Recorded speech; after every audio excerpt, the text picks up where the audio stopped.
This is the Hidden Killers Podcast with Tony Bruschi and continuing coverage of the case against Donna Adelson. There's something about the timing that doesn't feel right. A trial nearly a decade in the making, set to begin in just a few weeks, and suddenly it gets yanked off the calendar.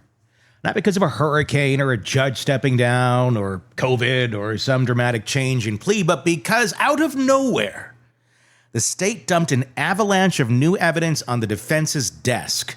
Wiretaps, emails, jailhouse chatter, all of it showing up just as Donna Adelson's trial was finally supposed to begin. Yeah, it's got to take a deep breath. You know, it's okay. Got a lot going on right now. We got the Diddy trial. We got Karen Reed still in progress as we're recording this, so I don't mind this being pushed back a little bit for the sake of my sanity and yours as we try to keep up with these cases. Tell me what you think in the comments about this case and what we're about to discuss. And please press subscribe if you're on YouTube so you don't miss any of our coverage on this or the many other cases, or on the podcast platforms, wherever you're listening, Apple Podcasts, iHeart, Spotify, wherever it may be.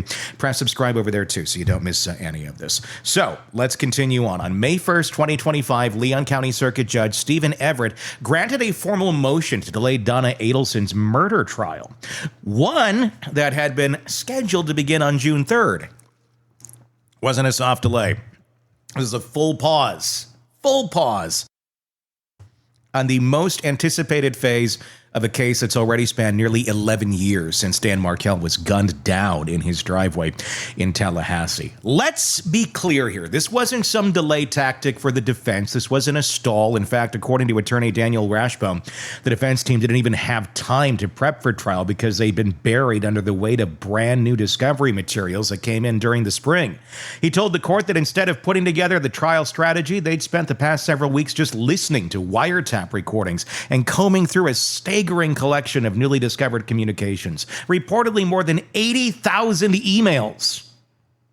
A sudden wave of evidence was the result of a follow-up investigation the state had quietly launched back in the fall of 2024, months after Donna Adelson had already been indicted.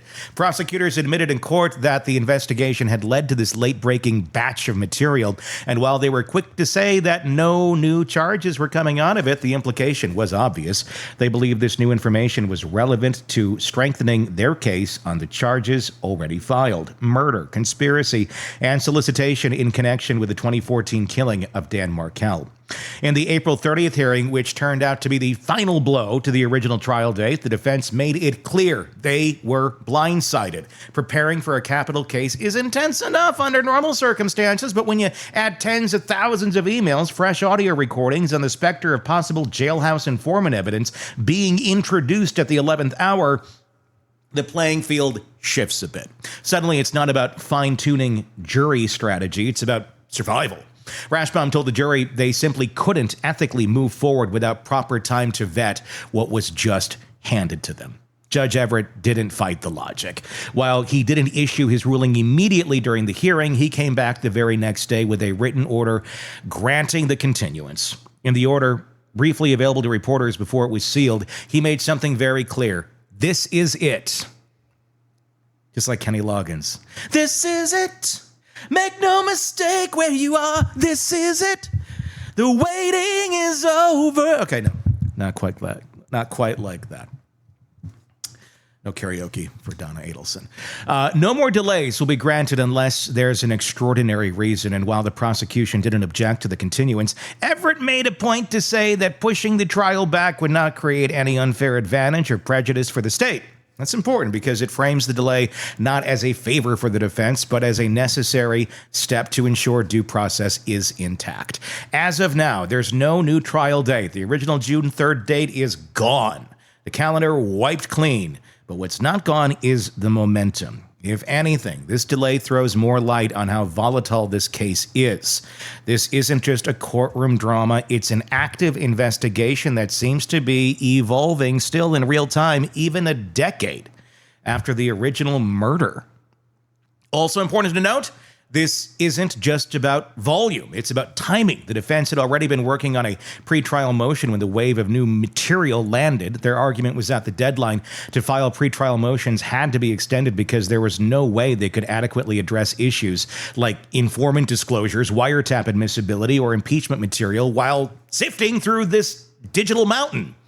The judge agreed there, too. He extended the deadline for filing those pretrial motions from April 30th to May 16th to 25, giving the defense a couple extra weeks to assess what's relevant, what's legally challengeable, and what could change the shape of their courtroom defense. He also ordered the prosecution to turn over any remaining jailhouse informant discovery by May 2nd, including details about what the informants may have said, whether they were incentivized, and how their information was vetted. That's crucial because if any of the new evidence includes statements made by Donna Adelson to other inmates or people posing as inmates, the court needs to know if there was any quid pro quo involved. That's where things can get slippery.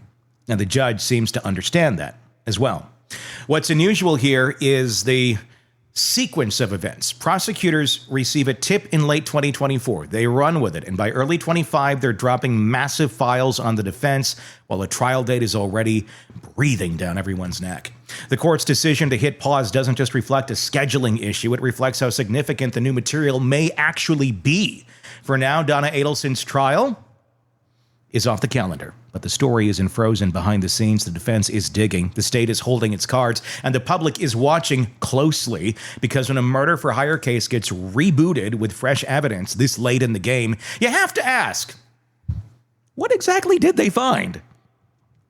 We'll get to that next. The trial delay didn't come out of nowhere. It came from a lead, that single tip quietly received by investigators, like I said, somewhere in the late fall of 2004, that knocked open a door no one expected to reopen. Donna Adelson had already been arrested. The charges were filed, and the trial date was locked in. And yet this lead was apparently strong enough to justify restarting the investigation behind the scenes. What exactly this tip was, no one is saying. The state has been tight-lipped, and the court filings tied to this development are almost entirely under seal. But here's what we do know. Following that fall 2024 lead, investigators initiated a fresh round of work on the case, quietly, without public notice. And the effort turned up what's now being described as an avalanche of new discovery. Prosecutor Sarah Catherine Dugan admitted as much in court. She said the state had received new information last year, had to run it out, and as a result came into possession of evidence that had not been part of the case previously. The result, like we said, over 80,000 emails, months of wiretap recordings, and an unknown volume of communications involving jailhouse informants, all disclosed to the defense in the weeks leading up to the April hearing. So now that the trial's been pushed, the defense is buried in digital evidence. The state says no new charges, but clearly they're holding something big. So where does that leave us? It leaves us deep inside a legal chess match being played mostly behind closed doors. Since early April of 25, at least 16 filings in the Donna Adelson case have been sealed from public view. That number is staggering, more than the total number of sealed documents filed since her arrest in November of 23. What's happening now is moving fast, and it's happening out of sight. Let's start with the players and their positions. On the defense side, Donna Adelson's legal team has taken a multi-pronged approach. First, they filed a motion to disqualify the judge, Leon County Circuit Judge Stephen Everett, the same judge who ultimately ruled on the trial delay. We don't know the exact grounds for the motion because, of course, it was filed under seal. What we do know, Judge Everett denied it. He's staying on the case, no recusal there. The move alone tells us something. Disqualifying a judge is a high-stakes tactic. You don't do it unless you think the deck is stacked, or at least appears to be. That kind of filing usually signals deeper strategic tension. It might be about courtroom rulings, perceived bias, or how sensitive evidence is being handled. We just don't know because the specifics are buried under court confidentiality.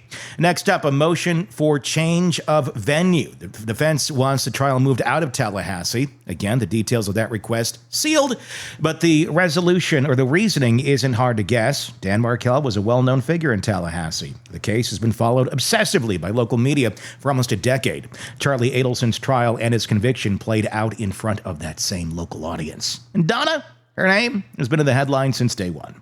So if you're the defense, the argument is simple. You can't find 12 impartial jurors in this zip code. The venue motion is still pending as of right now. It's one of several legal threads hanging in limbo as the case pauses to absorb the new evidence dump. Whether or not it succeeds, it adds another delay risk to the timeline, because if the court grants it, you're talking about a logistical reset, new location, new jury pool, new pretrial media landscape. It's a big swing.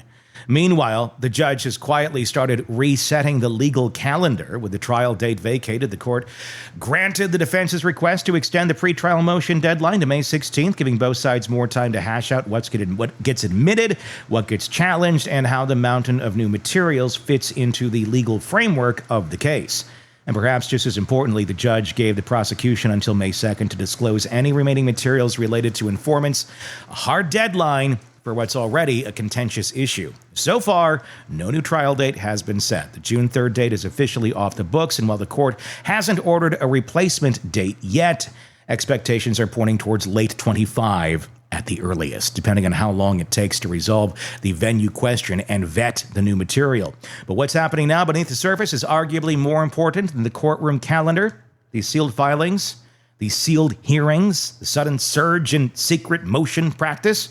They all point to a case that's still evolving, even after all these years, even after Charlie was convicted, even after Donna was arrested trying to flee to Vietnam. And when these filings are sealed, it means the stakes are high. The state could be protecting the identity of a new cooperating witness. The defense could be challenging the admissibility of sensitive surveillance material. There could be motions dealing with potential Brady violations, discovery abuses, or late arriving witness disclosures. It could be anything. But the volume and the timing makes it clear this is not routine, which brings us to the question looming over all of this. What exactly are we heading towards? It's going to be a straightforward trial.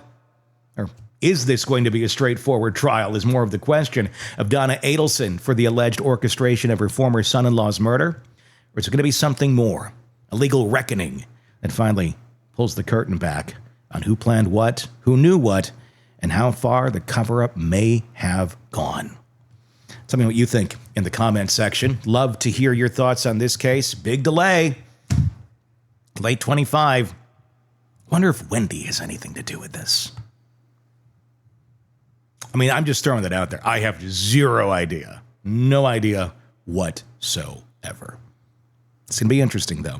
Press subscribe. Leave your comments in the comment section. I would love to hear what your thoughts are on this case. I'm Tony Bruschi. We will talk again real soon. Craving non-stop true crime updates? Press subscribe now and get the latest cases, analysis, and expert commentary delivered straight to your feed. Only from the Hidden Killers podcast and True Crime Today. In a world where the darkest secrets lie just beneath the surface. They said it was an accident, but the evidence says otherwise. Where hidden killers roam, unnoticed, in the shadows. I think you would definitely be looking at a blend of toxic, very bad narcissistic personality traits, and they will be vengeful and possibly resort to violence. Join Tony Bruschi as he uncovers the truth behind the most chilling cases. They said it was an accident, but the evidence clearly says otherwise. Each episode, we dig deep into the minds of those who commit the unthinkable. To your point on narcissism, he thinks in his own mind how witty he is. Yeah. But he lost that jury. I was done with him in 2 minutes. From unsolved mysteries to infamous crimes. Geez, you've just talked about how you've taught yourself how to do everything under the sun.